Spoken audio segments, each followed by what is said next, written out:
Recondition গাড়ি as such যেটা আমরা এখন আনি, এটার যে একটা বিরাট অর্থনীতি আছে। যে আমরা অনেক কম বৈদেশিক মুদ্রা ব্যয় করে গাড়িগুলো আনি। এতে বৈদেশিক মুদ্রা সাশ্রয় হয় কিন্তু গাড়ির চাহিদা ঠিকই মেটে। তার পক্ষান্তরে সরকারের রেভিনিউ আসে। আমাদের ব্যবসা হয়।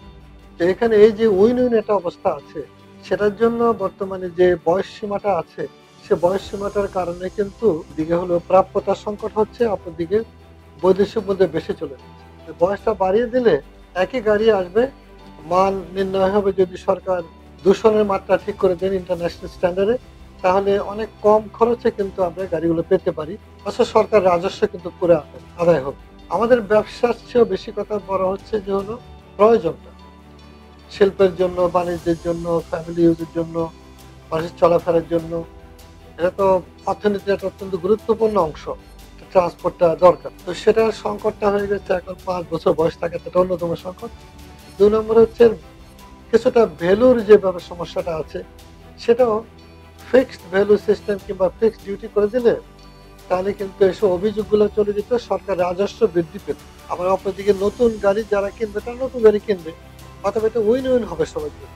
সাধারণ উঠতি মধ্যবিত্ত যারা গাড়ি কিনতে পারছে না তারা কিনতে পারলো, যারা ওয়েল অফ তারা নতুন গাড়ি কিনছে, আবার আমাদের সরকারের রেভিনিউটা ঠিক মতো পাওয়া যাবে। এটা সবার জন্য লাভজনক।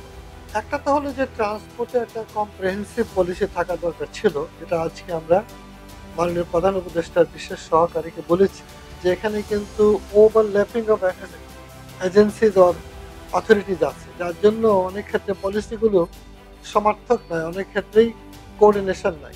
বলার উদ্দেশ্য হচ্ছে যে যদি একটা পলিসি থাকে যে আমরা কি ধরনের গাড়িকে এনকারেজ করব, সেগুলোকে প্রাধান্য দেওয়া এবং যে গাড়িগুলো তৈরি হতে পারে সেগুলোকে চিহ্নিত করা, কিংবা এখন যেগুলো অ্যাসেম্বলিং হচ্ছে, এবং সার্বিকভাবে গাড়ি ব্যবহারের একটা নীতিমালা। তো একইভাবে আমি মনে করি এটা কম্প্রিহেন্সিভ ট্রান্সপোর্ট পলিসি দরকার, যাতে আমাদের লোকাল ইন্ডাস্ট্রি গড়ে উঠবে। মানুষজন যে পরিবহনটা চায় তাকে এটা পেতে সাহায্য করতে হবে। সরকার রেভিনিউ দরকার এবং গাড়ির ইন্ডাস্ট্রি যদি তৈরি করতে হয় তাহলে বাজারটাকে বড় করতে হবে। স্থলভাগে যে এজেন্সিগুলো আছে তার একটা আমরার তলে থাকতো, তাহলে কিন্তু আমরা ট্রান্সপোর্টে আজকে যে অবস্থা তার চেয়ে অনেক ভালো থাকতে পারতাম। কিন্তু বেসিক গাড়ি যখন মানুষ সিএনজিতে চড়ে, অটোতে চড়ে, অটো আছে কিন্তু কুটির মতো বাংলাদেশে হয়তো, সেই জায়গাটা কিন্তু অনেক গাড়ি যদি আমরা সস্তা করে দিতাম তাহলে মানুষ গাড়ি চড়তে পারে। অটোমোবাইল, ট্রান্সপোর্ট, পাবলিক ট্রান্সপোর্ট সবটা নিয়ে কিন্তু একটা গভীর চিন্তার জায়গা বাংলাদেশে আছে এবং এটা করা উচিত।